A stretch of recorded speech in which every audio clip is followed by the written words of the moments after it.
Kwa kuwa yeye tu anaondoa dhambi za mwanadamu. Yeye tu ndo anaondoa dhambi za mwanadamu. Na kila yule ambaye anakuja kwake, kila yule ambaye anakuja kumlilia, anakuwa na msamaha kutoka kwa Mungu aliye mbinguni. Sababu unarekoneta makosa yako, unarekoneta yale ambayo ulimkosea Mungu. Biblia inasema kwamba kila mtu atapewa mzigo wake mwenyewe. Hakuna yule atakuwa avokao mwingine. Hakuna yule ambaye atakuwa avokao mwingine. Hakuna yule ambaye ataenda kutetea mwingine. Hakuna yule ambaye atasema sababu nilikuwa mtoto fulani, Mungu niachilie niingie. Itakuwa individual hiyo siku. Na wakati amekuwa tayari, ni wakati ambao tuko na neema. Na neema ile ni wakati huu. Ni wakati huu. Twende tuambie Bwana tusamehe. Twende tuambie Bwana turudie. Twende tuambie Bwana tusamehe. Twende tuambie Bwana turudie. Twende tuambie Bwana tusamehe. Tuombe katika jina la Yesu Kristo. Enda kutakasa mbele za Bwana. Enda kutakasa mbele ya mfalme wa wafalme wote. Tuombe katika jina la Yesu Kristo. Haleluya Bwana majeshi. Tunastahili Bwana tusamehe. Baba tusikilie huruma. Tusikilie huruma Yesu Kristo. Tusikilie huruma mfalme wa amani. Tusikilie huruma Jehova. Tusikilie huruma mfalme wa amani. Tusikilie huruma mfalme wa amani. Tuonee huruma Jehova. Tuonee huruma mfalme wa amani. Kwa maneno yetu, kwa matendo yetu, kwa judgment zetu, Baba tunaomba tusamehe. Samehe familia zetu. Ambia Bwana samehe watoto wetu ambao wanakuwa na connection ya dhambi kutoka sasa. Kunakuwa na makosa ambao hawakutenda, lakini inakuwa connection hata kwa kizazi chetu. Kwa hivyo tunapaswa kuambia Bwana majeshi, ili kwamba tusamehe, ili kwamba tutakase, tuwe watakatifu mbele zake, tuwe watakatifu mbele zake, kwa kuwa sisi ni watoto wa yule mtakatifu, na tunakuwa na utakatifu ndani yetu. Lakini utakatifu unakamata kwa wakati tunapotenda dhambi. Twende tuambie Bwana tusamehe. Oh haleluya Bwana majeshi. Tunakuja mbele zako Ebeneza. Tunakuja mbele zako mfalme wa amani. Tukiomba Bwana tuwezeshe. Tusamehe mfalme wa amani. Samehe watoto wako Yesu. Samehe taifa lako Bwana.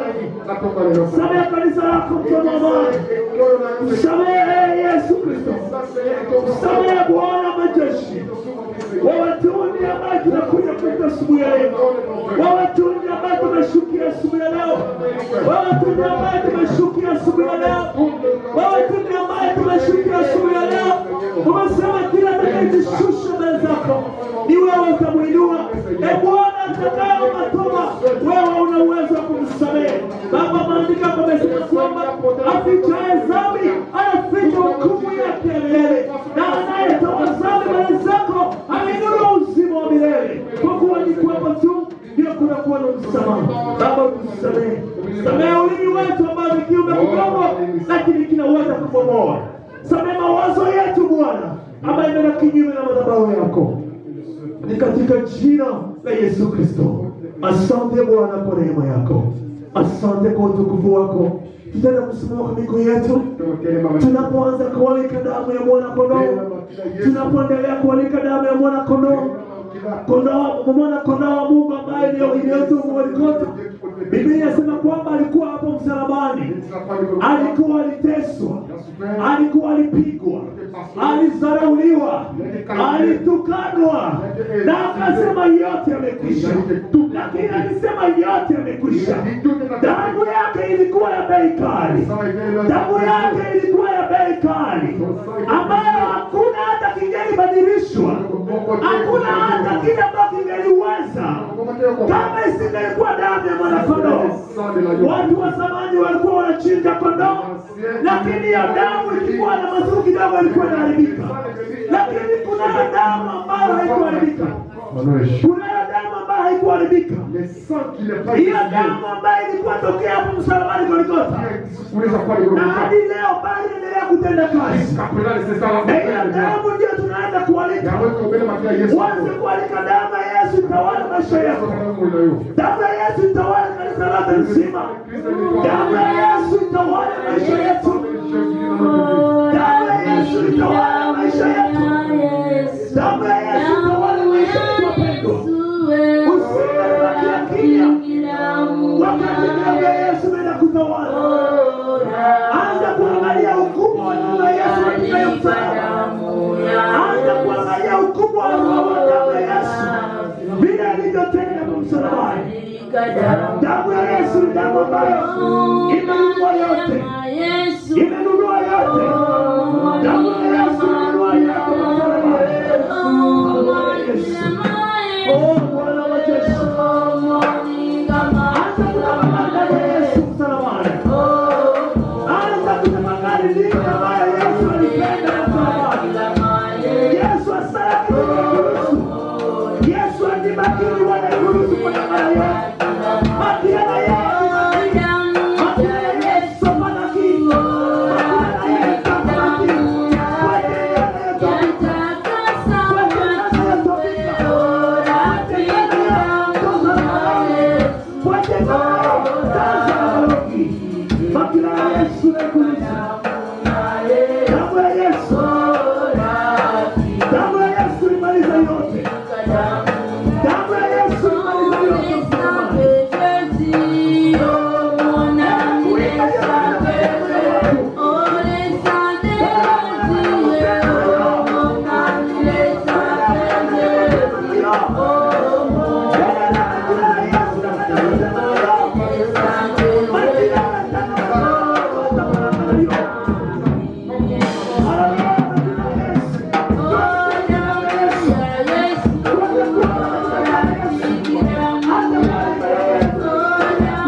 Enda kualika damu ya mwanakondoo.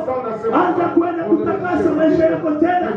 Mahali ambako sabuni ilikosa kufika, mahali ambako maji ilikosa kufika, ni mahali patakatifu ambako damu ya Yesu inastahili kufika. Ndio maana tunakualika damu ya mwanakondoo. Nenda kutawala. Nenda kutawala. Damu yako Yesu. Damu yako Yesu. Ienda kupirisia maisha yetu.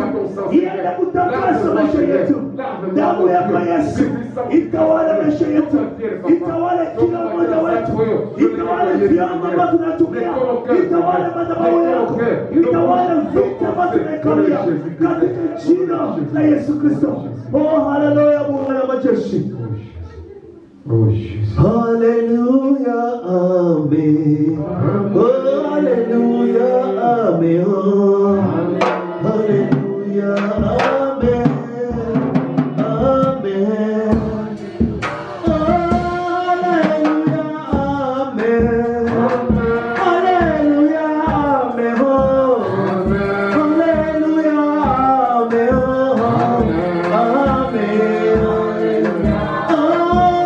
Hallelujah, amen. Hallelujah, amen.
Ambia Roho Mtakatifu atawale akili yako asubuhi.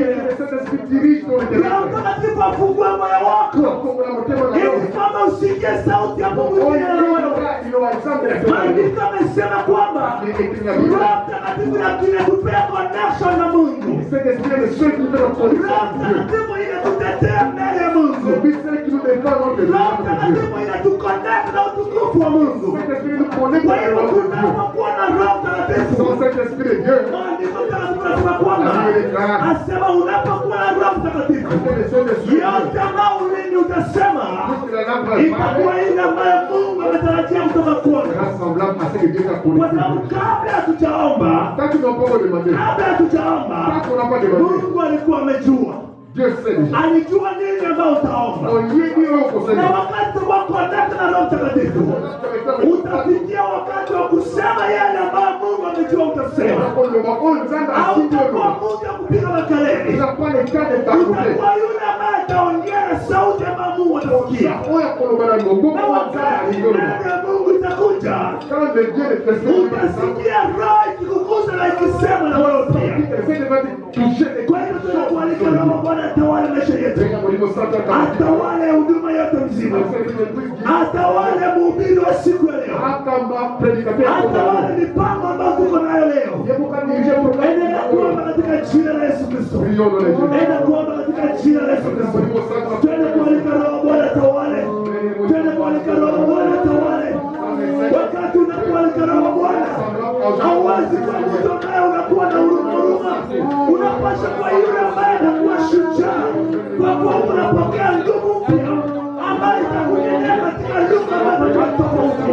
Oh, haleluya, haleluya. Haleluya. Baba, unastahili kuabudiwa. Wacha Roho wako utawale. Roho wako utawale. Roho wako uenende. Roho wako ukuse.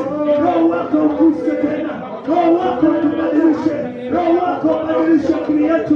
Ubadilishe mioyo zetu. Roho wako ulete amani. Roho wako ulete upendo. Roho wako ulete mwelekeo. Roho wako anatuongoza kwenye ibada yote. Roho wako uongoze mhubiri wa leo. Baba, tunaomba Roho wako utawale. Tunaomba Roho wako utawale. Baba, tunasema asante kwa kuwa ni wewe wetu ambao unatosha. Ni katika jina la Yesu Kristo. Nitaenda kukusumbua kidogo mpendwa, ili utaenda kusimama. Ni wakati wa kwenda kualika moto wa mbinguni. Ile moto ambayo inakuwa na nguvu ya kuharibu distraction yote. Ile moto ambayo inakuwa na nguvu ya kukukonektea mipango na alianza yote ambayo ilikuwa inakufuata. Ile moto ambayo ya kutoka mbinguni inakuwa moto ambayo inaharibu kila mamlaka isiyo Kristo na Yesu.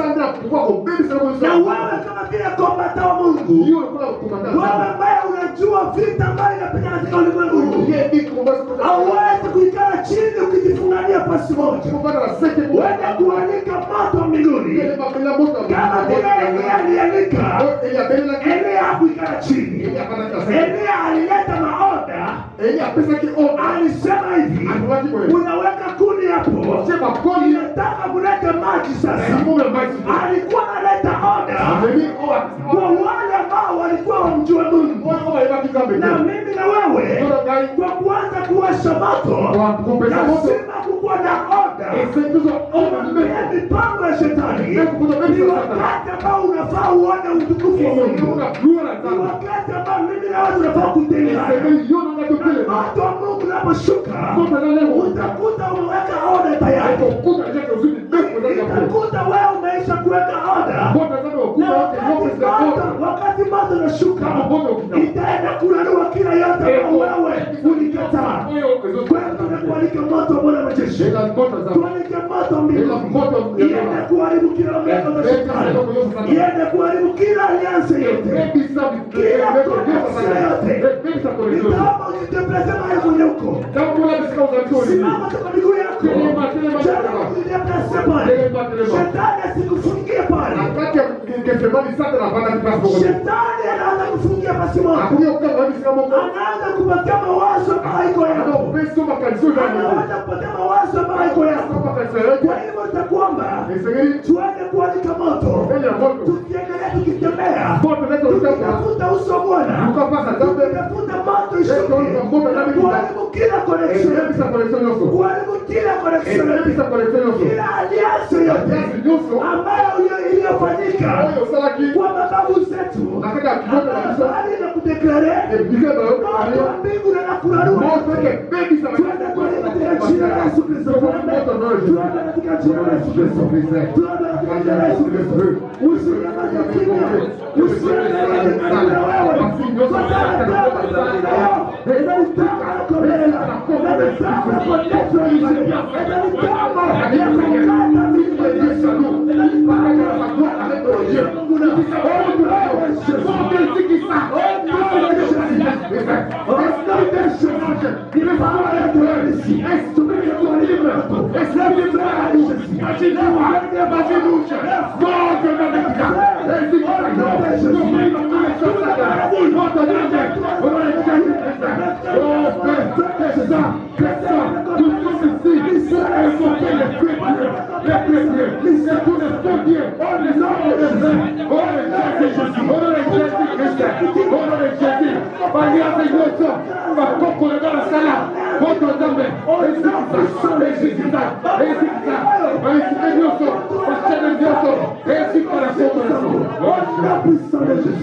Asante Bwana wa Yesu.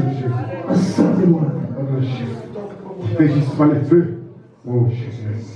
Yesu azaliawa, Yesu azaliawa, Yesu azaliawa, nabiso ya solo. Yesu azaliawa, Yesu azaliawa, Yesu azaliawa.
Asante kwa neema yako. Asante kwa wakati mzuri ambao umetunaimisha siku ya leo. Tumekuabudu, tumekusujudu, tumerudisha sifa na shukrani kwako Bwana. Tumejileta mbele zako tukiomba msamaha. Ninaamini yote yale umeipokea katika jina la utukufu la Yesu Kristo. Ndio maana nimeandika programu hii ambayo imebaki mikononi mwako Jehova. Kama vile umeanza nasi kupitia moto, ninaomba mpango wa leo ikuwe ile ambayo ya kubadilisha maisha yetu. Neno la leo ikuwe ile ambayo ya kubadilisha maisha yetu. Utukufu wako uende kutawala kila yule ambaye iko hapa. Yule ambaye iko njiani Bwana, ninaomba utembee naye, muwezeshe ili kwamba afike katika usalama. Naomba amani yako, upendo wako na utukufu wa Roho Mtakatifu uendelee kutembea na kunena nasi. Ni katika jina la Yesu Kristo naomba hata na kuamini. Amen. Amen, amen, amen. Piga Yesu makofi. Bwana Yesu asifiwe.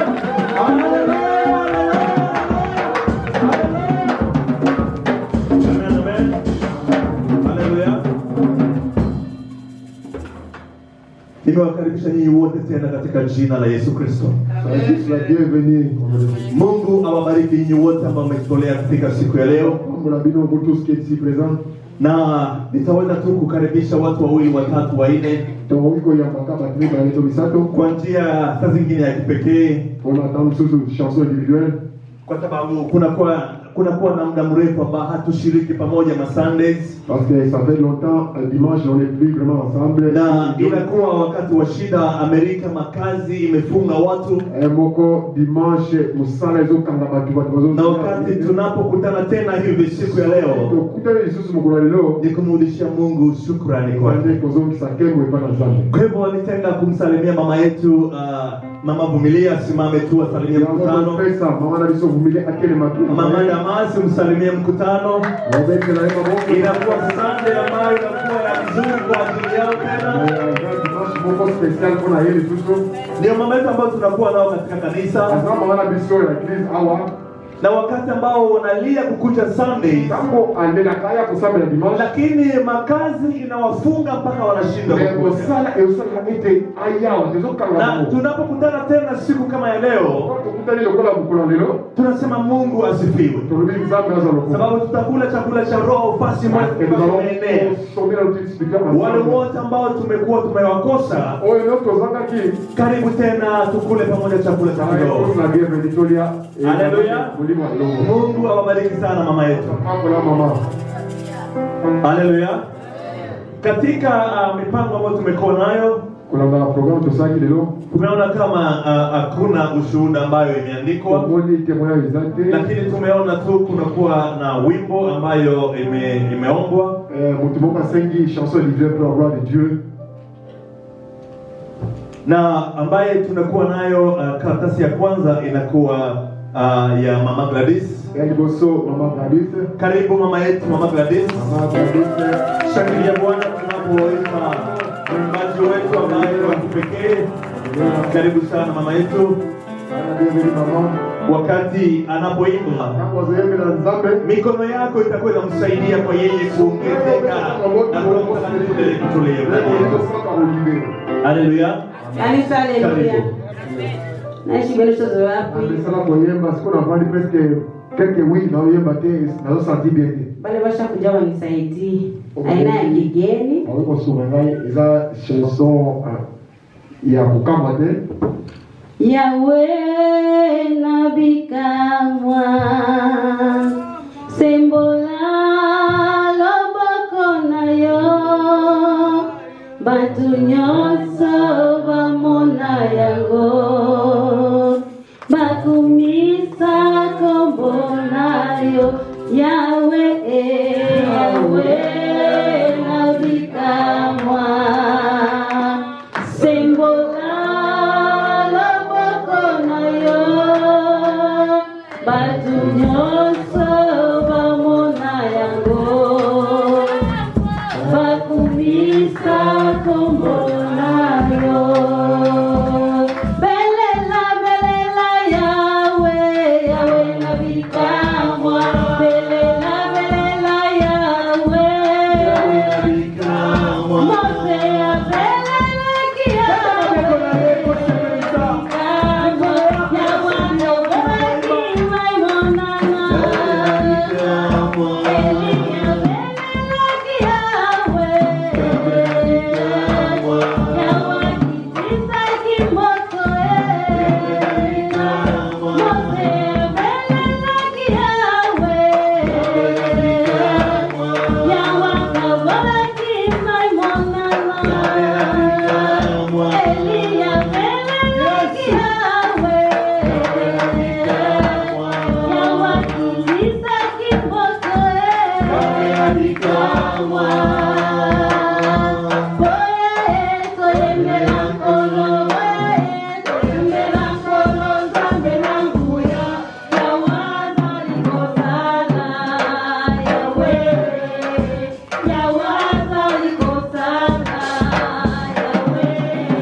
Ubarikiwe sana mama. Tuambie mama. Mwimbaji wetu wa pili anakuwa ni Mama Jacob. La deuxième personne, Mama Jacob. Mama Pastor, karibu kwa wimbo wako. Amen. Hallelujah. Na kwa sababu ya hivyo, à cause de ça, tutaenda pia kutoa sadaka zetu. Tuna muda umeenda. le temps passe, nous allons aussi Lazima tuheshimu saa zetu. Hatuwezi kwa tunatoka hapa saa 7 mchana. Tunafaa kutoka saa 6:30 ikiwa tumeenda sana. Au moins 12h30. Ili kwamba mhubiri wetu akuwe na muda wa kutoa neno kama vile Roho wa Mungu. Haleluya. Na hii ni kitu nitaomba na viongozi wote ambao wanaongoza ibada. Tukuwe na muda wa kuangalia saa. Sababu watu wanakuwa na mambo mengi pia. Haleluya. Karibu mama yetu. Yesu asifiwe. Utaenda kutoa sadaka zako pia. Hii ni wimbo na tena ni ushuhuda. Ezalilo yimbo ezalipe neti témoignage. Kwa kuona mamangu, kumona mama, kuona Darema alifanyaka ajali, tunamuona tena kuzima. Asalaka aksida melelo Mungu sana zambe ya Mungu tukufu na heshima. Sozo kisela ye matondo pe respect kwa nzamba zoli basi nenda wimbo ya nani ya wokovu. Tuzaliko yemba nzembo na kati ya Mungu wana. Unajua tu piga mikono Soki okoyemba wote beta tamaboko. Iko saa desa 94. Izali na numero 294. Ya baoyi badaliko na buku wana. Nahitaji papa bila kunisaidia. Papa bila soki uzali osali sape. Utumero yako juu yetu kama ulivyofanya hapo kale. Uwashe moto wako ndani yetu, tusiwe watu waovu. Uwashe moto wako ndani yetu, tusiwe watu waovu.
hivi, Enomi kwa nzembo. anasema utume Roho yako Mtakatifu juu yetu. Tinda ulimo santu likola mwe. Ulivyofanya tena hapo zamani, Nego salaka ataleta. uwache moto juu yetu, Pelisa moto kati ya mwe. magonjwa pia wapate kupona. Tous ceux qui sont malades soient guéris. Asema utenda miujiza kati yetu, Qui accomplit le miracle parmi nous, maelfu kati yetu waokoke. et milliers seront sauvés. Asema utume Roho wako ndani yetu. Envoie ton esprit dans nous. Mungu akubariki sana. Que Dieu te bénisse. Haleluya. Amen. Tutasimama kwa miguu yetu. Tutapotelema s'il vous plaît.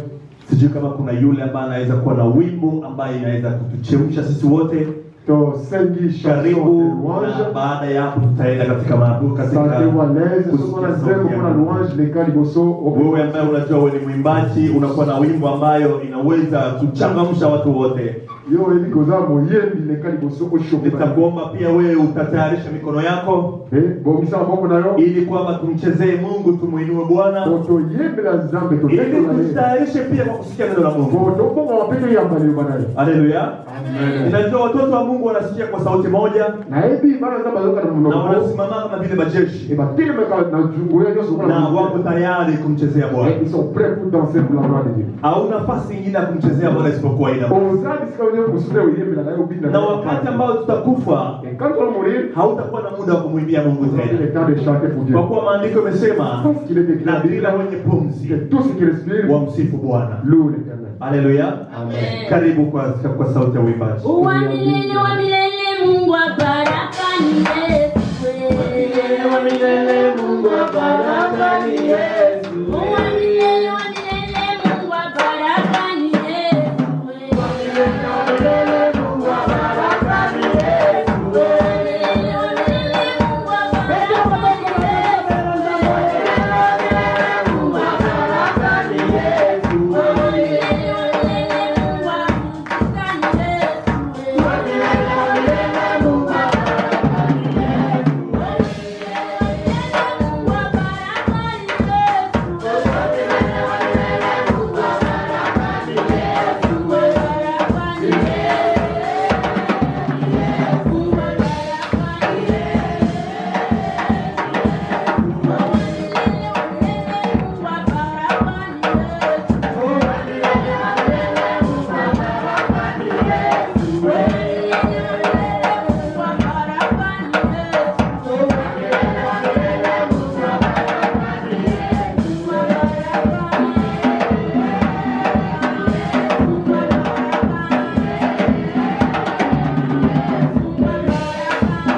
Haleluya. Sote kwa tayari tukienda kutayarisha mioyo zetu. Maandiko yamesema kwamba mwanadamu aishi kwa mkate tu, ila kwa neno litokao kwa Mungu. Na neno hilo inatoka kwa Mungu. Ni hiyo ambayo imefanya kwamba tukutane siku ya leo. Kwa hivyo tunakutayarisha moyo wako. Utaenda kuambia Mungu niko tayari.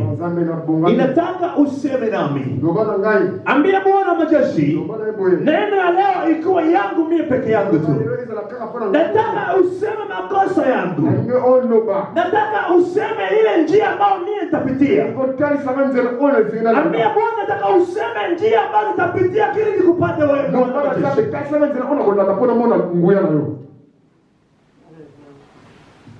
Komboyo, komboyo, komboyo ya Yesu, komboyo, komboyo, komboyo ya Yesu, komboyo, komboyo, ya Yesu, komboyo, komboyo ya Yesu, komboyo lobikonanga. Komboyo lise kwananga, komboyo, komboyo komboyo banda bekalamo. Komboyo, ya Yesu, komboyo, komboyo ya Yesu. Kembo, kembo na yo, mokonzi nanga kembo na yo.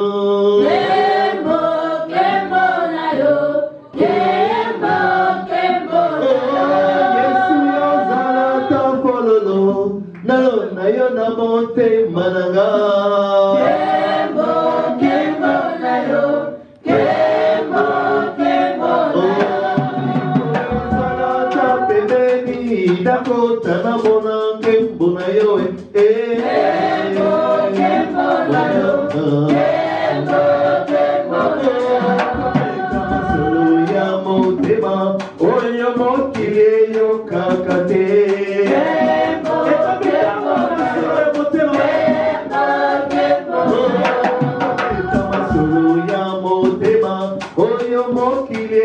Kakateo kembo kembo na yo kamasura kembo kama solo ya motema oyo bando kiwa yo kakateo kembo kembo na yo kembo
Nikileta mtumishi wako mikononi mwako, mfalme wa amani. Yule ambaye umemwandaa siku ya leo Jehova, ni wewe tu ulimtayarisha asubuhi ya leo. Baba, ni kama vile ulimtayarisha Musa Jehova. Musa akakuuliza, nitaenda kuambia nini ikiwa utaniuliza wewe ni nani? Maandiko yamesema kwamba ulimtuma ukamwambia aseme kwamba wewe ndiye uliyekuwa na uko. Baba, ninaamini kwamba neno yako ya siku ya leo litatoka kwako, ili haitatoka kwa binadamu wa ulimwengu huu. Tunakataa yote ambayo ni ya binadamu. Baba, tunaalika Roho wako kuendelea kuonekana ili tuone presence yako kupitia neno lako Bwana. Bariki neno ya siku ya leo. Bariki kila yule atakayesikia. Baba, interpretation yote kinyume na mapenzi yako tumekataa katika jina la Yesu Kristo. Tukiomba neema yako tujalie tuyasikie neno ambayo Roho inaambia makanisa. Ni katika jina la Yesu Kristo tunaomba na kuamini. Amen.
Alpha and Omega.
zote.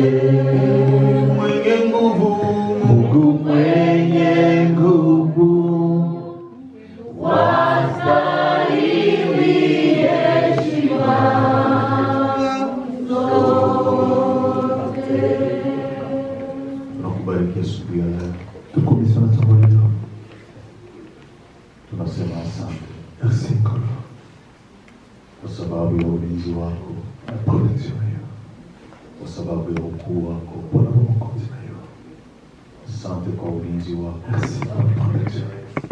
Tumekusanyika sote mbele zako, Kutana Yesu Kristo, familia tofauti, différents familles, watu tofauti, bateaux différents, lakini wenye maumbile ya kimungu, mais mawe bazali abana ya Mungu, wenye maumbile ya kimungu. wao bazali na création ya Munzambe.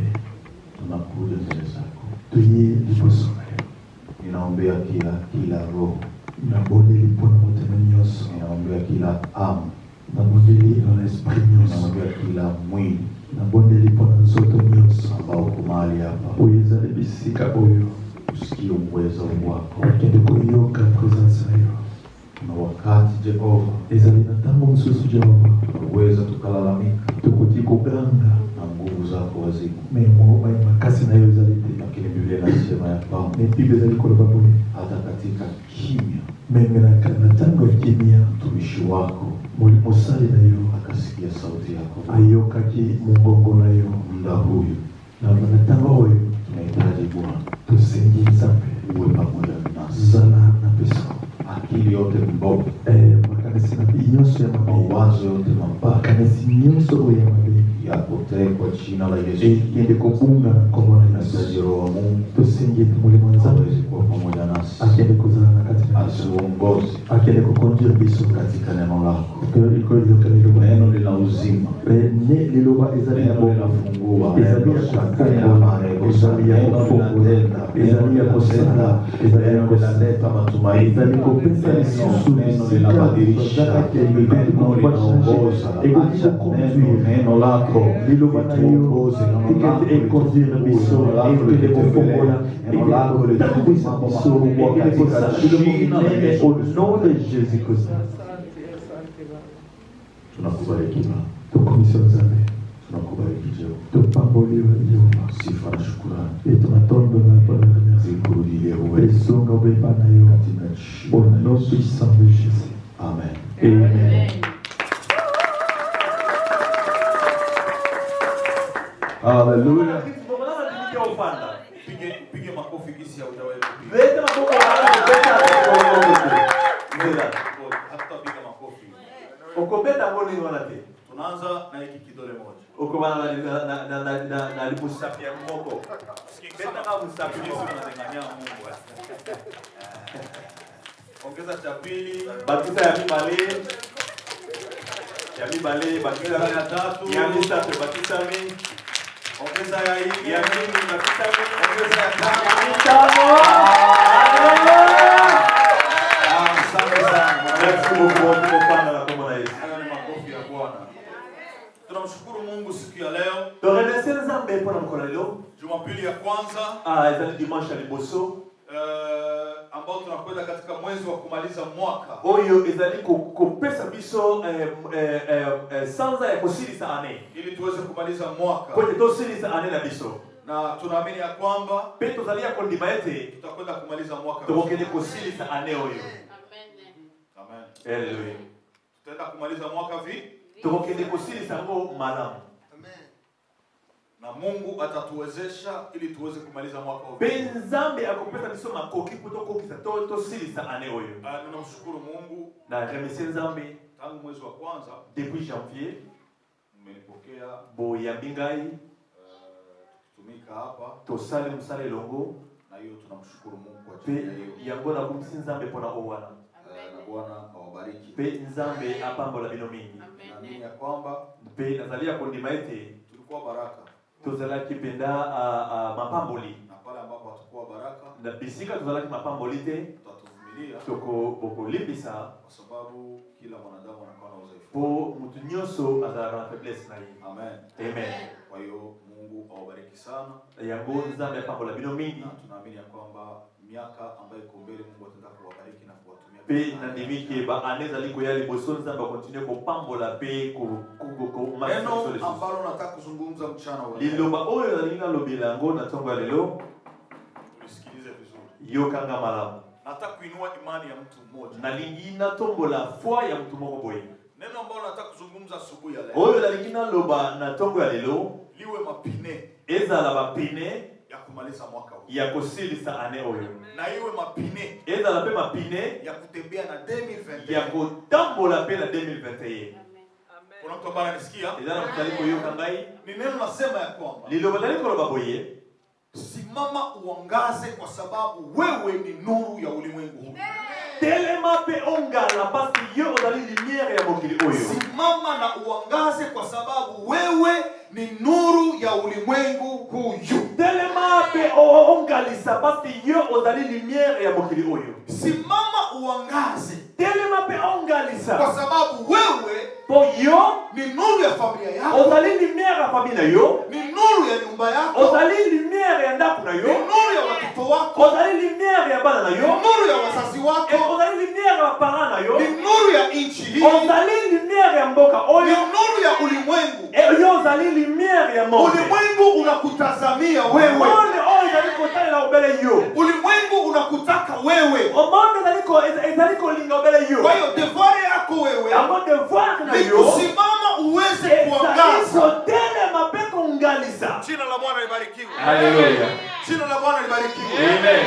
Ni wakati wako wa kusimama. Ezali tango na ya kotelema. Uweze kuangaza. Oko kisa kongalisa. Kwa sababu mahali ambapo kuna giza, bisika molili ezali, watu hugongana. Watu wadalani babazalaka kaya kokuta na kutana. Watu hawaoni vizuri. Watu wadalani komona biete. Mahali ambapo pako giza, bisika molili ezali. Lakini fasi kwenye kuna nuru, bisika lumière ezali. Watu wanaona vizuri. Watu wamona kabisa malamu. Jina la Bwana libarikiwe. Haleluya. Ukisoma katika kitabu cha Luka, soma tangi na buku ya Luka, ama tuanzie katika kitabu cha Mathayo. Ubieto manda na Matthieu. Matthieu 2 chapitre 2 verset 1 jusqu'à 10. Matthieu 2 chapitre 2 verset 1 jusqu'à 10. Andika juu ya muda nitatafsiri tu, nitasema hayo maandiko. Comment quelque part soki tokotanga te na kuexpliquer yo lilobi nini. Tutasoma tu andiko moja wala mbili. Tokotanga verset moko to mibale. Hii Mathayo 2 Matthieu 1 mpaka 10. Matthieu 2 1 jusqu'à 10. Inasema habari za kuzaliwa kwa Yesu. Ezali koloba histoire ya kobota na Yesu Kristo. Tuko pamoja na kanisa la Bwana. Tozali elongo na Nzambe. Biblia inasema ya kwamba Biblia inakoloba boye. Wakati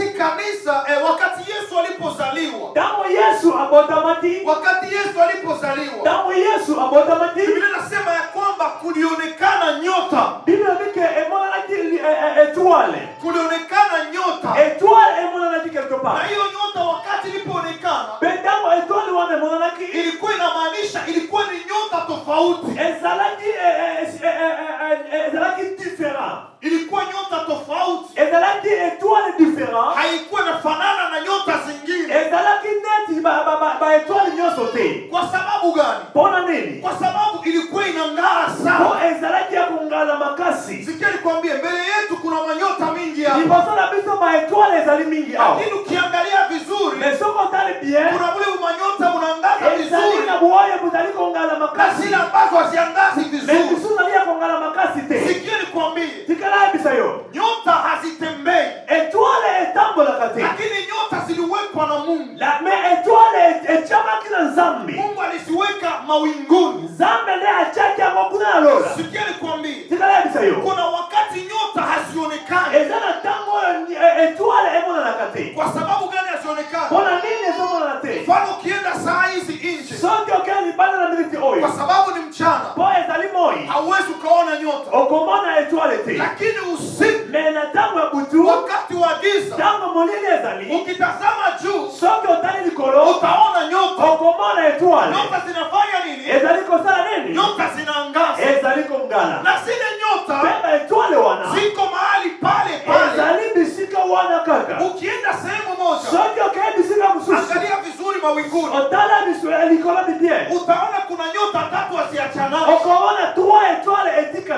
Ukienda kila fasi unaziona usiku zile nyota ziko fasi moja. Unajiuliza Afrika zile nyota niliziona.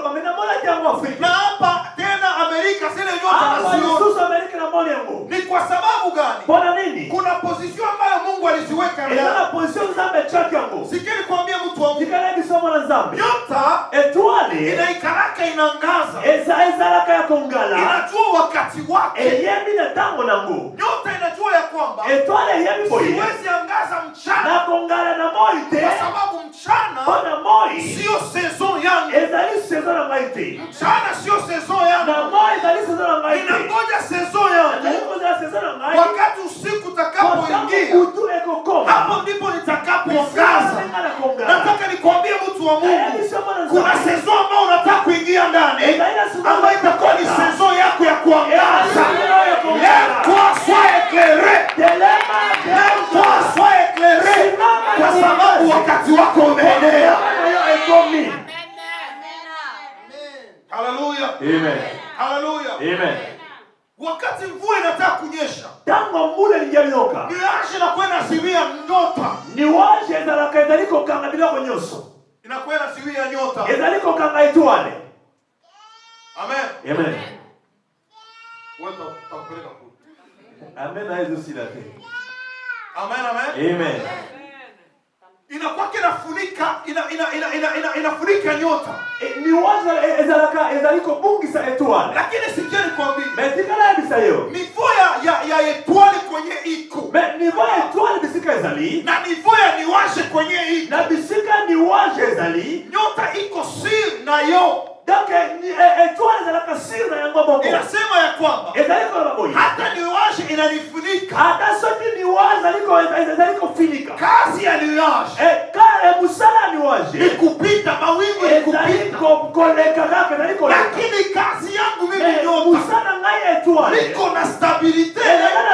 Najua ya kwamba hii mawingu itapita na nitaangaza tu. Sasa niambie mtu mmoja kwamba mawingu ya korona yatapita tena, lakini utaishi tena na tena. Magonjwa yatapita ndani ya familia yako, lakini utaangaza tena tena. Majaribu yatapita ndani ya familia yako, lakini utaangaza tena tena.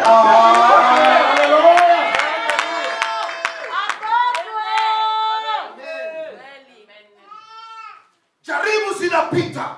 Batentation eleki. Magonjwa yanapita. Bamaladi eleki.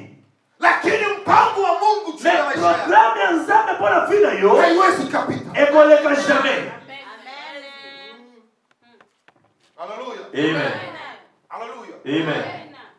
Siku moja Yesu Mkono msusu Yesu anaambia mwanamke mmoja Msamaria. ayebisaki mwasi moko Samaritain. Ukiangalia Luc 4:22. Soko tangi Luc 4:22.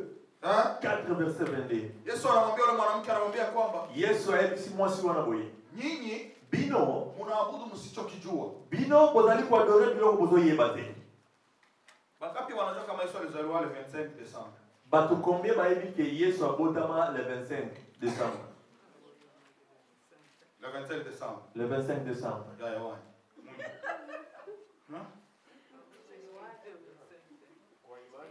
Kwa imani. Na kodima. Sikia. Tika Yesu alizaliwa le 25 Desemba. Yesu abotama ki le 25 décembre te. Mwenye aliweka ile date ya le 25 Desemba. Ba oyo bachaki date ya le 25 décembre. Ilikuwa ni roi Constantin. Ezali roi Constantin. Ndio aliweka ile date. Yene achaka date wana. C'est pourquoi nasema nyinyi mnaabudu msichokijua. Yango Yesu alobike bozo donner eloko bozo yeba te. Pour le moment Christmas ama Noël. Pendant le Christmas ou bien Noël, Nisha kwa sababu le business. et comme il a la business. Ezali kaka business. Parce que ni kitu kenye kinaingiza pesa ulimwengu wote. Ezali eloko nali kokota mongo na monde entier. Même ba chinois. Même les Chinois. Hawamwabudu Kristo. Bango badora Yesu te. Lakini uenda angalia kwao. Mais kende kotala bishe bango. Leo walipamba matala. Bango ba chila longo ba cheba ba wanajua kama Yesu. Yesu lelo. Yesu atazaliwa. Yesu akobosa Christmas. Kwambi. Tikala bisayo. Moi periode. Na periode oyo. Pako vitu viwi. Ezali biloko mibale. Pako business. Ezali na business.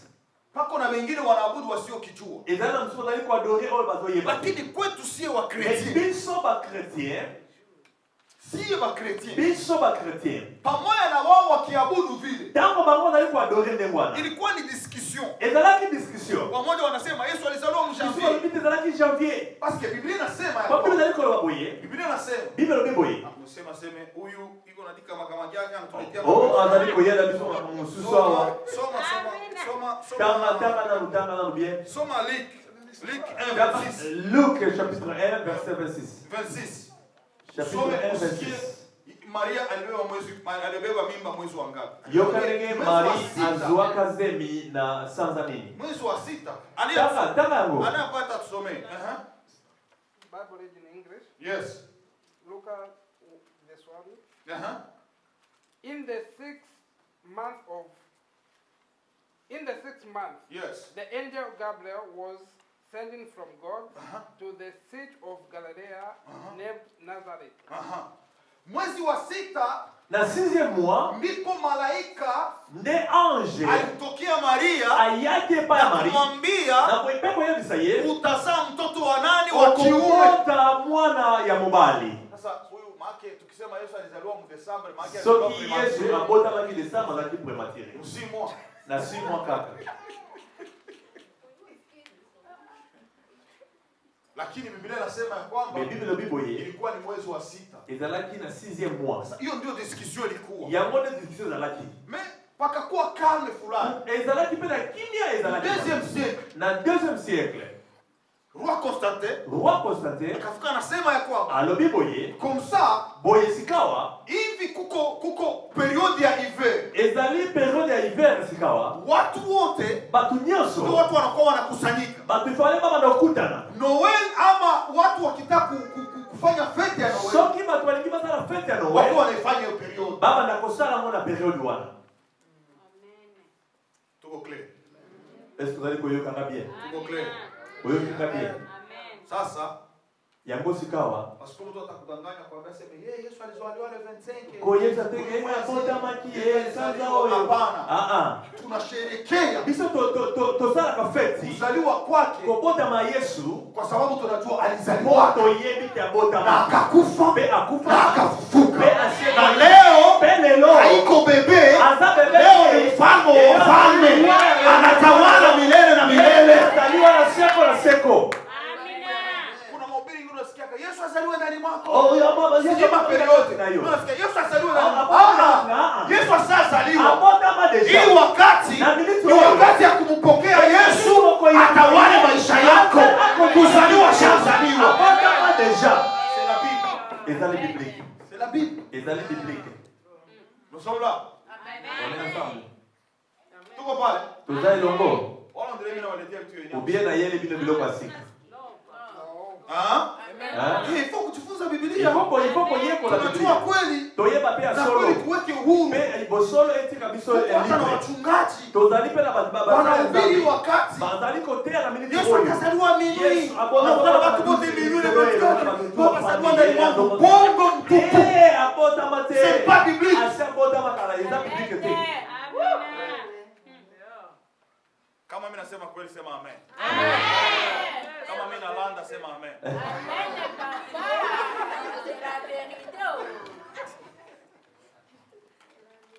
Hallelujah. Amen. Esaïe 60, tunasoma Esaïe 60. Tana na Isaiah 60, 1 verset 1 3. jusqu'à 3.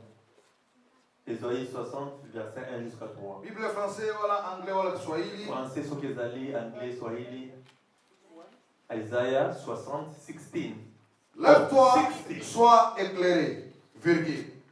Car ta lumière arrive, virgule. Et la gloire de l'Éternel s'élève sur toi. Point. Amen. Amen. Amen. Amen. J'aime, wakati nasoma Biblia, Ntango nazali kotanga Bible, il faut respecter les normes des autres textes. il faut korespecte banorme ndenge eza na kati ya Bible. Lève-toi, Telema, sois éclairé, virgule. simama, Virgule na signifie quand on continue. Inabidi manake Tunaendelea. Tunasimama. Na tutelemite. Hein? Car ta lumière arrive. Nuru yako inakuja. Et la gloire de l'Éternel Tukufu wa milele s'élève sur toi. inasimama juu yako. Point. Voici l'Éternel couvrant la terre, virgule, et l'obscurité couvrant la terre, virgule, et l'obscurité couvrant le peuple. Mais sur toi, l'Éternel s'élèvera sur toi, sa gloire apparaîtra sur toi. Chapitre 1. Ok. Kwa Kiingereza na tusome. English atanga. Verset chapitre 3. Des nations marchant à ta lumière. Hapo toko ninapenda sana. Hapo sana. Wana mbebisika na lengi makasi. Des nations marchant à ta lumière. Mataifa yatatembea katika nuru yako. Amen. Mataifa yatatembea katika nuru yako. Des nations marchent par ta lumière. Watu watatembea juu ya mwangaza yako. Bato bakotambola pona lumière na yo. Kiingereza nasema je? Angelo binini. Isaiah 60 verse 1. Rise, shine. Rise, shine. For your light has come, and the glory of the Lord has risen upon you. Yes. 2. For behold, darkness shall cover the earth, and the darkness the people. But the Lord will rise upon you, and his glory will be sent upon you. 3. And the nations shall come. And the nation, for what? And the nations shall come to your light. Shall come To your light. to your light. And Ati hapo karatosha, jikalia yako wako. Eko jina mofana na yo papa.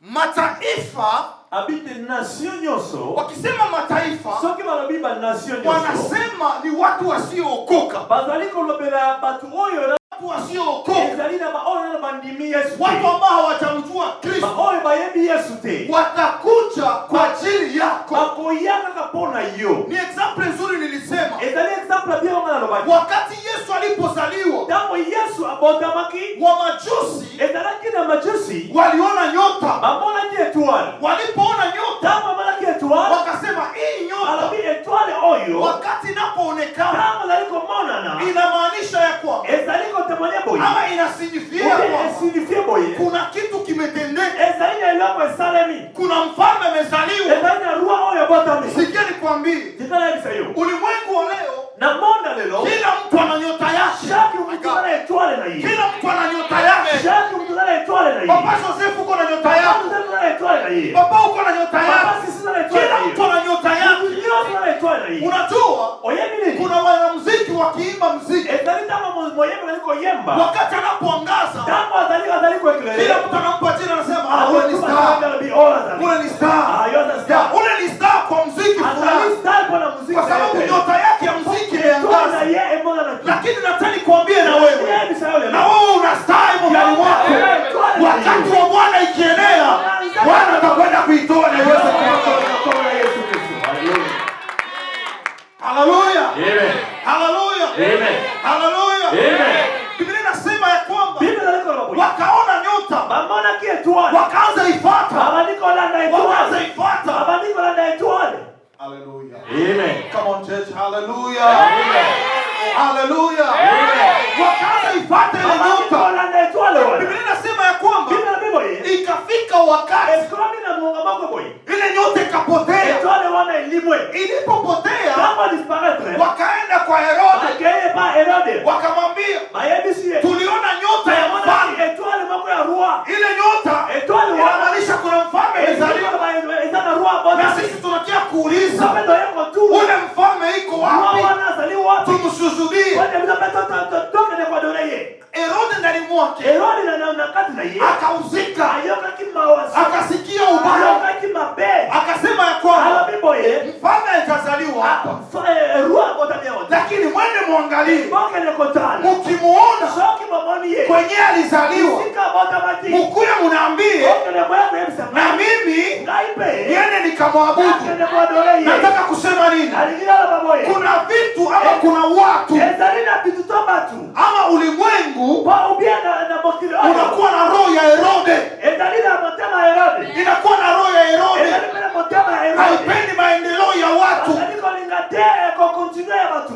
haipendi kufanikiwa kwa watu. Ezaliko lingatea batu baba batu basua. Sikia nikwambie Tikala bisa yo. kitu ambacho nataka kuambia kwamba Eloko la lingatea nani? kile ambacho Mungu alishatenda juu ya maisha yako, Oya nzambe sana ya kati ya bila yo. ile nuru ambayo ishaangaza juu ya maisha yako, Oya zaiko ngana kati ya bila yo. hakuna mwenye anaweza akaitoa.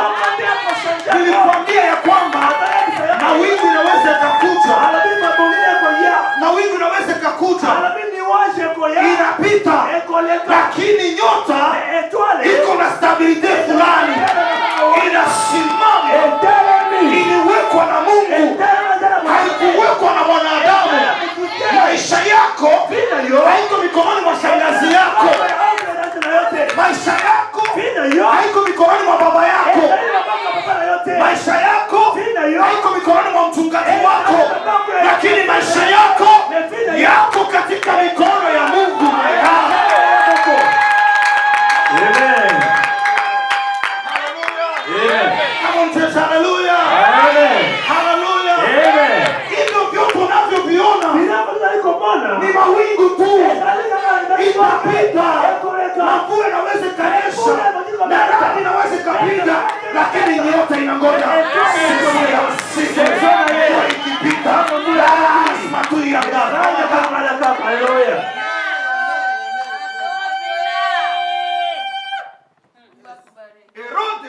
Herode Roho yake motema na ye. ilikuwa ni ya kuangamiza Yesu. Ezalaki pote aboma Yesu. Kuna watu Ezala batu. wanahitaji kuangamiza maisha yako.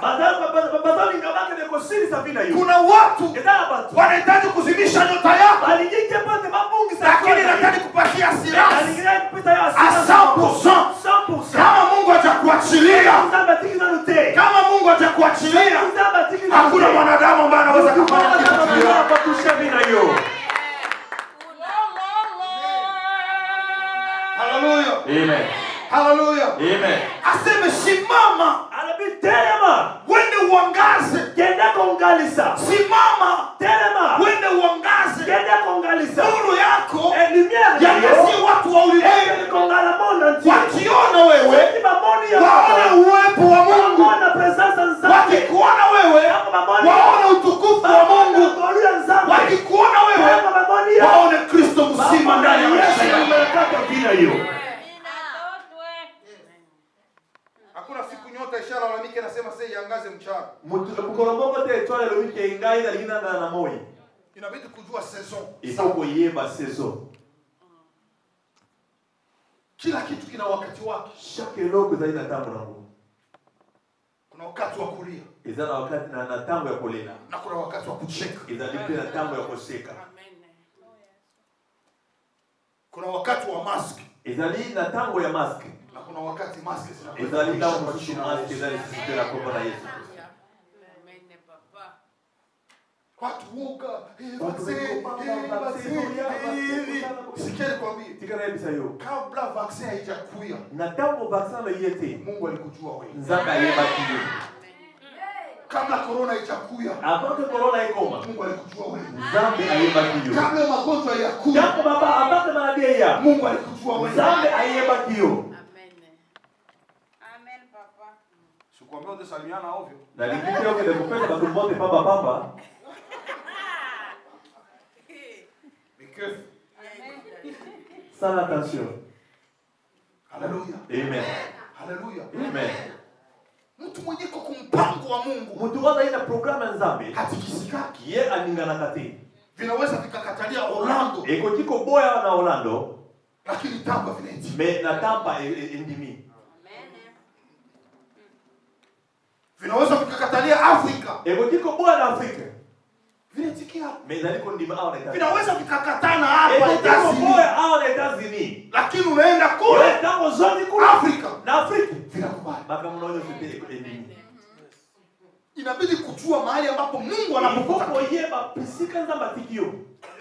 Mungu kwenye anapokutakia. Bisika nzambe andimeli yo. Haleluya. Amen. Biblia inasema nyota ikapotea. Biblia ndike étoile bungati. Unajua wakati mtu aoni nyota, Oyebi tango mtu amoni étoile te. ndio wakati ulimwengu leo. De tango na monde ya Kwa lelo. sababu ulimwengu gani? Ulimwengu leo unapotea sana. Pona nini monde lelo ebungi? Kwa sababu leo Po lelo watu wa ulimwengu batu ya mokili. wanahitaji kuona nyota ya Kikristo ndani mwetu, Bazana besoin komona étoile ya kikristian na kati ya vile na lakini hawaioni, mais bazali komona ngote. wamepotea. Ebungi. Ndio maana watu wanaenda kwa Herode. Yango ba tozoke ne pas Herode. Sasa nyota ilipotea, Tango étoile watu bungati. directement kwa Herode. Mbalamoke pa Herode. Unatoa information kwa Herode. Ozio pense pa Herode. Herode hakukuwa na vijua. Herode ayabaki na yete. Wale ndio walimuinforme. Ba mwande ba informaki. Kwa sababu leo watu hawaoni nyota ya Kristo ndani mwetu. Komona étoile ya kikristian na kati na bisote. Watu wanaingia ndani ya confusion. Bato bakomi na kati ya confusion. Ndio wanakutana leo Yakobo ni lelo Wakristo ba chrétien hawangazi, bazali kongala te. hawafanani utu wa Mungu. Bazali bazali lokola bana nzambe te. Kama ni dhambi wanakoka ndani ya dhambi. Soki lo mabeba sali ya mokaka. Kama ni usuto wanakoka ndani ya Soki usuto. zali kotonga batonga ni kaka. Kama ni ulevi wanakoka ndani ya Soki ulevi. kolangwa bakoti yoka ya kolangwa. Kama ni uzinifu wanakoka ndani ya Soki uzinifu. ezali ya komo bakoti kana ya Kama ni komo. kujifananisha ulimwengu wanajifananisha na ulimwengu. Ulimwengu unaingia ndani ya confusion. Bato bakoti na Mbona tuko ndani ya giza? tozali wapi? Twende wapi? Twende wapi? Kwa sababu gani? Ona nini? Nyota imepotea. Étoile Lakini Bwana amenituma kwako. Simama uangaze. Simama uangaze. Simama uangaze. Watu wakikuona waone Mungu mzima. Mamona nzambe ezali na kati na yo. Biblia inasema ya kwamba Biblia ezali koloba boye. kuna watu wengine ndani ya makanisa Ezala bato musula kata wanaziwia hata wengine kuingia ndani ya kanisa kwa sababu ya tabia zao na maisha yao ya dhambi.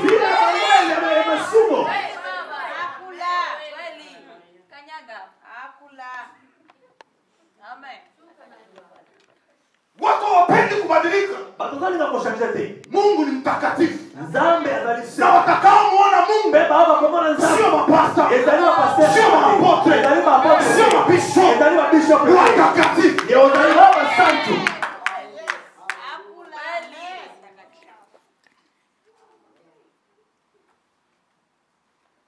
Amen. Amen. Acha nihubiri kama mchungaji mwenyewe anajua ule ambaye aliyemuita. Tika nalo baleti mosali oya yebi oya bengaki. Unangaza namna gani? Yo ongalisaka ndenge nini? Nyota yako ni nyota gani? Étoile ezali étoile ya ndenge nini?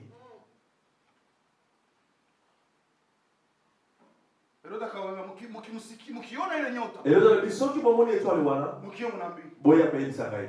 Akatoka nje, Babili banda. wakaangalia, Batali. hakuna nyota. Étoile zate.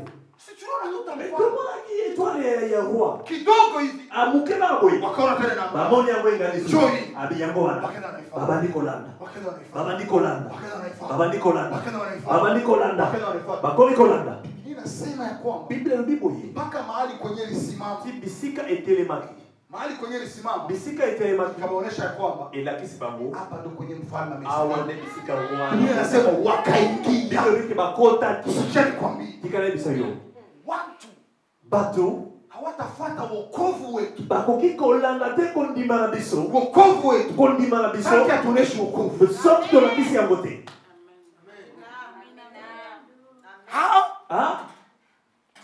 Watu hawawezi wakafata wokovu wetu Bato bakolanda kondima na biso te. kama sisi hatuoneshi wokovu. Soki tolakisi bango kondima te.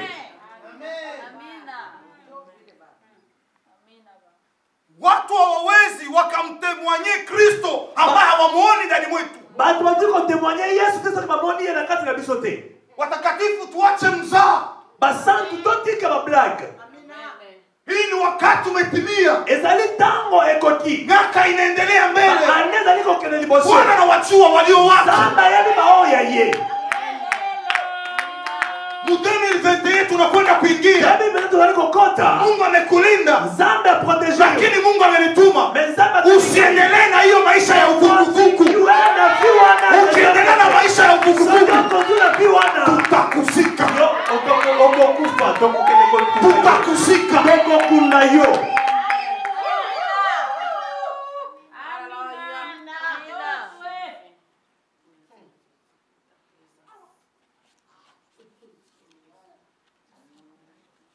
Ni wakati wa kuangaza. ezali tango ya kongalisa sikao Ni wakati wa kuangaza. ezali tango ya kongalisa Isaia inatuambia ya kwamba ezali ezali koloba boye wakati unapoangaza, tango ozali kongalisa watu watafuata nuru yako. bato bakolanda lumière na yo.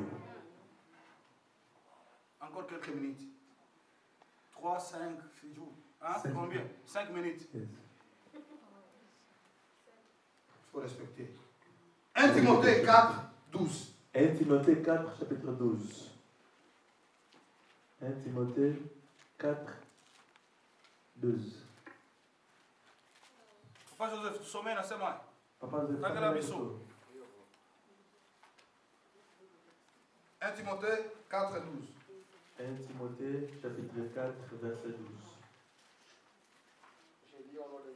Amen. Écoute.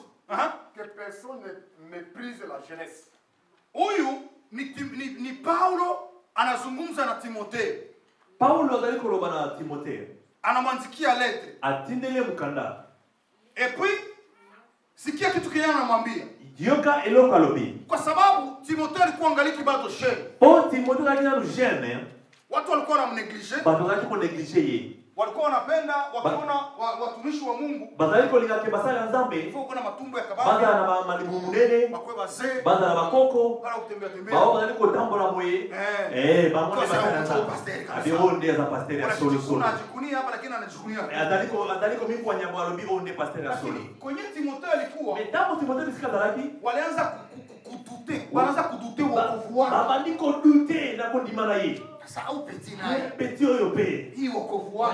Kondima na ye oyo. Lakini Paulo akamwambia, Mais Paulo anabiboye. parce que mtu mwenyewe Eza na mtu moko te. akamepriser jeunesse yake. Amepriser jeunesse. Lakini mais siki anasema nini? Lakini Au contraire, Au contraire, devient un exemple pour les devient un exemple pour les fidèles. ukuwe example. en parole, en conduite. Et pour papa, malembe. Pole. Kuya.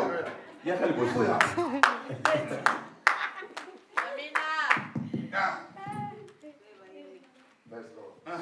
Sikia. Yoka.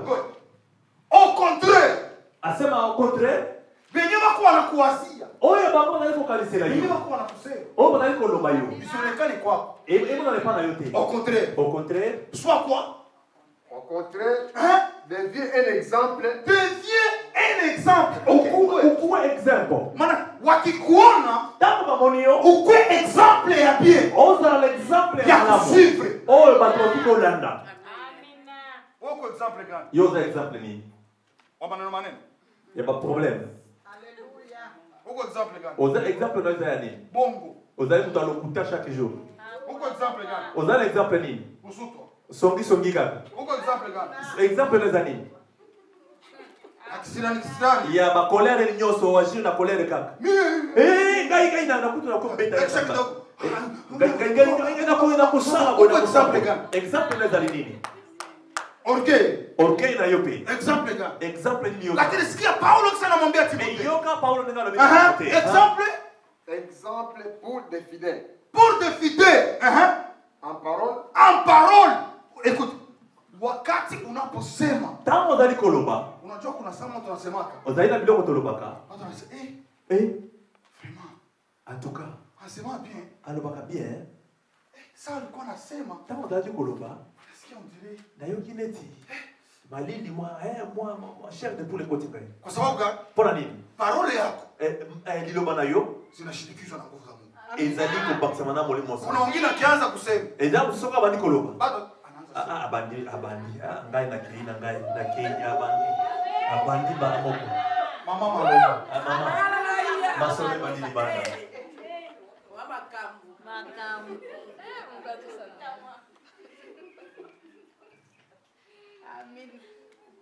Badilika. Changer ses cas. Ingine En conduite. en conduite. On a conduite égale. Conduite inaweza nini? Question ou tu réponds au pays. Yomoko question ana répondre ngo yomoko. Wakati watu wote wanataka kama wewe ni Mkristo. Tangu batutu baibi kioza chrétien. Wakikuangalia Tangu batali yobo. giza. Ah bi molili kaka. Ah lumière ezate. Et pas mutoyo. Hein? Kwetu wanasema kama na kitu. Ah bi eloko molili ezate. Hakuna kitu. Ah eze eloko ezate. Wanakuwa na kitu cha jana Ah na bi cha ovyo hamuna. eloko ezomona na. Cha bure bure tu. Ah eze eloko te. Hamuna. Nasema Mkristo. Zero pamba wana. Uko na conduite égale. Ozana conduite ya ndenge nini? Kazi Na msala. kwa masomo. Na classe. Kwenu munyumba. Bisika na ndaku na yo. Mwe bafie. Bafi na biso. Mimi nisema sitalea watoto wangu kiamerika. Na lobina na kubongo na ngana kiamerika te. Nitawalea watoto wangu selon la Bible. Na kubongo na bango selon Bible. C'est ça la constitution Ezali constitution. de ma maison. Ya ndaku na ngai. Ukitaka kufanya viens Soko lingi bien. Okozwa oya yo. Hacha laisser aller. Nous sommes en Amérique. No. Kesho atakupa mapi. Lobi akopesa oya sika. Takupa mapi. Akopesa oya sika. Hatujafika mbinguni mesi mama. Komi na lola te. Tungaliki duniani. Tungali na mokilika. Lazima watoto wetu Bana na biso. tuwaoneshe nuru ya Kristo. Tuoneshe hivi ni vibaya na hivi ni vizuri.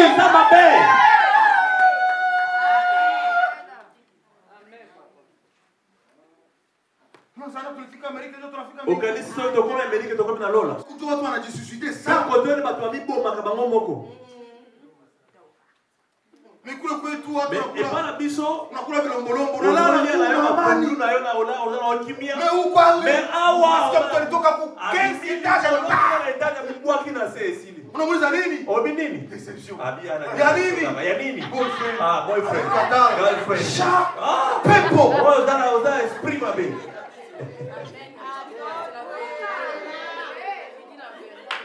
Unapenda kafia na kingine kakazo.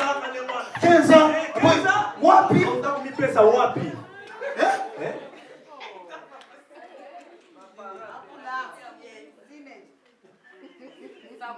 Tell what? Aha. Ya pili, ya tatu. Devient aussi un exemple en amour. Devient aussi un exemple en nous. En amour. En amour, yeah. En amour. Upendo. Wakikuona Tangu mamonio waone ule upendo wa Kristo na kuligwa Yesu ndani ya maisha yako. anataka vina yo. Yesu alikuwa na ubaguzi. Yesu azalaki mtu mmoja azalaki kolinga wote atiki ba yote. Otika ngana na histoire oyo. Acha nikwambie Eza histoire. verite. Eza ni ukweli. Nano na monite ba division ya tribalisme lokola na mapays oyo Amerika. Sijawahi iona kuachana ya tribalism kama hii nchi ya Amerika. Eglise ya Walua. Kanisa ya Babembe. Kanisa ya Babembe. Eglise ya Bakenya. Kanisa ya Bakenya. Eglise ya ba. Kanisa ya Banani. Eglise ya ba. Kanisa ya Banani. Eglise ya Bakatembo. Eglise ya Eglise ya ba. Eglise Ya Bakarunda. ya Banani. Eglise ya ba. Congolais. Ya ba Eglise. Congolais. No. Yesu alikufia wote msalabani. Yesu alikufia wote msalabani.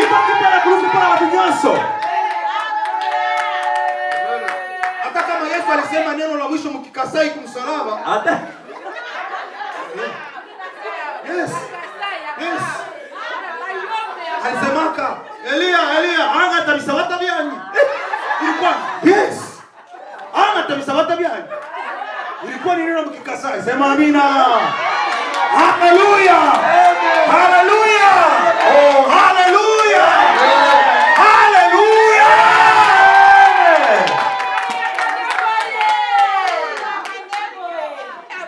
Haleluya. Kwa nini tunajibagua? ona nini tuzasepare? Tupendane. Tolingana. Sisi tuko watu wa Kristo. Kama ni mbembe, tunachangia baba moja. Hapa ni Yesu Kristo. Kama ni Mukasai, wa kwetu.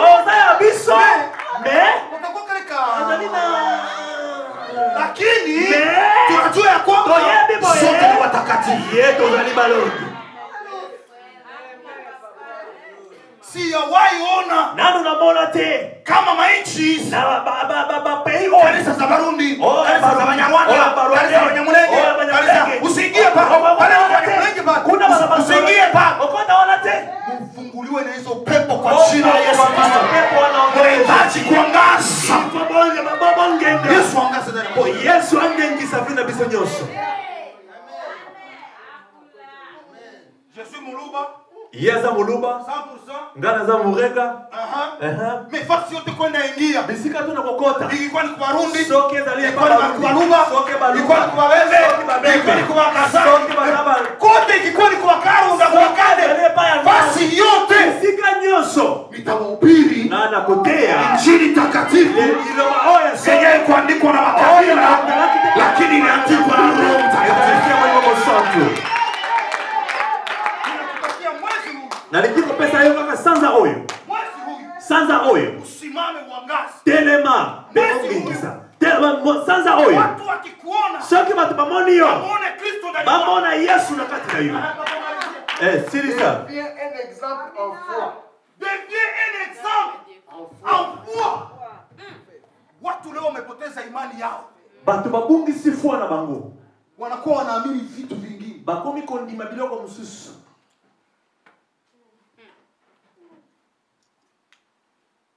Wanaona maisha yao omoni vi na bango iko mikononi mwa maprofeti. ezali na maboko ya baprofete. Hai, profeti alisema, Profete nanga alobaki, pasteur alisema, paster nanga alobaki, pasteur c'est mwanadamu. paster epaza mutu kaka te Anaweza kuchanganyikiwa. ye mpe makambo ekochange kuna ye mpe Tena bonzo abulungani kwanza kuchanganyikiwa. ye nde aza kutu mutu aliboso kuna bulungani ata moko omona kambo makambo ebebi epa na ye. Mungu aliniambia, Nzambe alobaki lokuta kila ndoto ya pasteur chaque ndoto ba paster waulize, natuna bino mapangani habalotaki. eske bao bandimi ayebi Yesu te balotaka te Hawalotaki. balotaka te Kila ndoto ni Mungu alikwambia. chaque ndoto Nzambe nde alobaki lokuta na bino ndoto nyonso zaka ndoto Quand on dirait je suis en train de soigner quelque part. nayebi soki azali kosoigne quelque part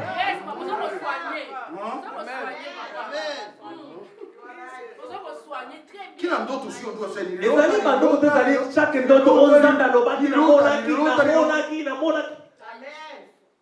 Habalotaki wale bakule. baoyo bayebi Yesu te balotaka te Bamezima balotaki. bamisilima bango balotaka te Mie kama mimi nalota. ngai soki naloti Haipitaki swali. elengaka swata te Na mapagani banalotaka. bao mosusu mpe balotaka Na te ibidi swali. mpe elekaka mpe swata te Lakini wakati Mungu anasema, me toki Nzambe alobi lazima timize.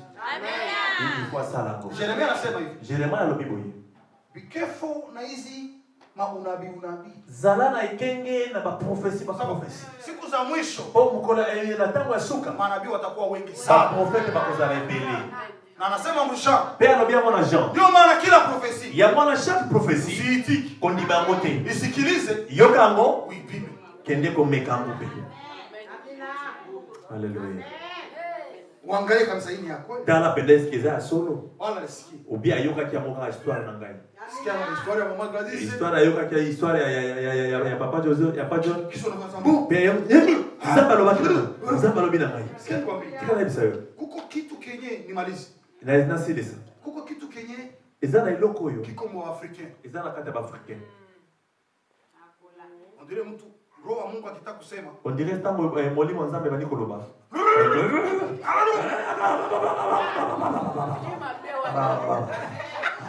Grima.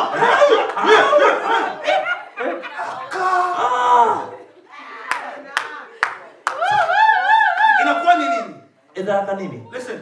Inakuwa ni esprit ezalaka esprit moko boye za zamani ya kala zenye tuliokoka tukaokoka nazo. ntango ondimaki Yesu mpe oza nango Watu walikuwa wakaenda kuwafumu. bazali okende pa banganga Fumu kitakusema balinga siloba alobi asali makambo na ye wana piga ngoma, piga yo ngoma. beti na mbunda beta mbunda Ndio na watu wengine wa kanisa. obona bakala ba eglise pe Piga ngoma, piga ngoma. Mungu anataka sema. Nzambe alinga loba Mimi hata mkame. meme ata na kimia Mungu akawa na mkorompre juu asema. Nzambe wati kokorompre te po aloba Hata mkame meme na kimia anasema. aloba kaka Hata mkupiga ngoma. malembo. Hata soko zote takambunda malembo. Hata kusema 6.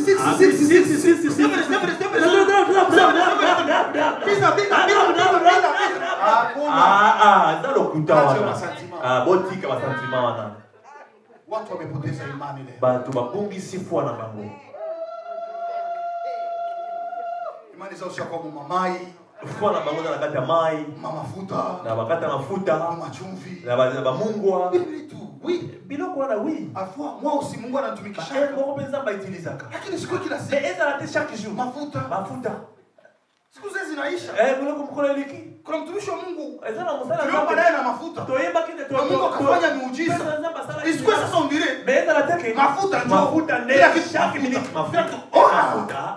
Ongozwa na roho. Mais il faut qu'on ait le sang. Papa. Kuku ya mwisho. Eza asuka. Ndio. Inasema nini? Devient aussi un exemple en pureté. Devient quoi? Un exemple en pureté. Alléluia. Kwa utakatifu. Point à la fin. En pureté. Kwa utakatifu. Na kwa naambia watu. Na yeye saka batu. Miracle. Ba miracle Ni chakula cha wabebe spirituel. ezalaka bile ya ba bébé spirituel. Mais la sanctification. Mais sanctification Ni maisha ezali vie ya Mkristo mwenye shakoma. ya chrétien oyo akoli deja. Watu wakiona utakatifu na nini? Ntango bato bamoni sanctification na kati na yo Hapana kujifanyisha. etate ya komisala Tulikomala tokolaki mie ngai tate yangu alikuwa pasteur. koko nazalaki paster Kwa pasteur nikomala niko naona kanisa nini? akoli azomona église Sasa mais miaka fulani nilikuwa naona tate na baaniko bandomona koko na ye kanisa na église watu wakiingia. so bato bakoti So watu wakiingia kule so kumlango. bato bakoti na porte Akawa anaingia. bazokota bakoti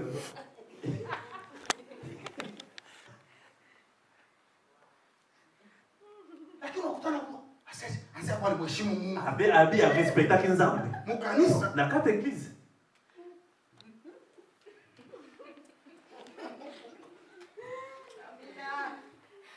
hapo kuna ongea na pasteur. Tango sasa na pasteur. Lakini akitoka kule ile Shoka bilili banda. kibumba. Mbaya pasteur mwana. Zoba mabo boy. Mkanisa Na église unachoresha mtakatifu. omila kisi penda uza mosan. Lakini nje Elibanda obandi kofinga.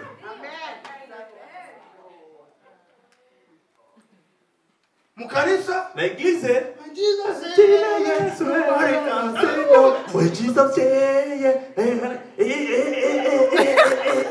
ukitoka nje Ndaba keli banda. ukitoka nje Ndaba kwa libanda. complete wewe peke. Complete osala kani libanda.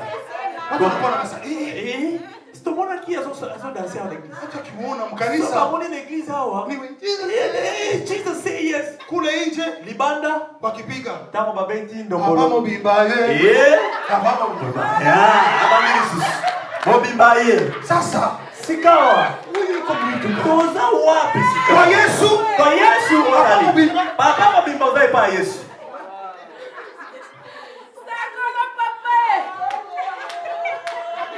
Change-toi. Badirika. Kwa example nzuri. Zala exemple ya malamu na sanctification. Merry Christmas. Christmas malamu. Au bariki sana. Zangu na baba la Biblia.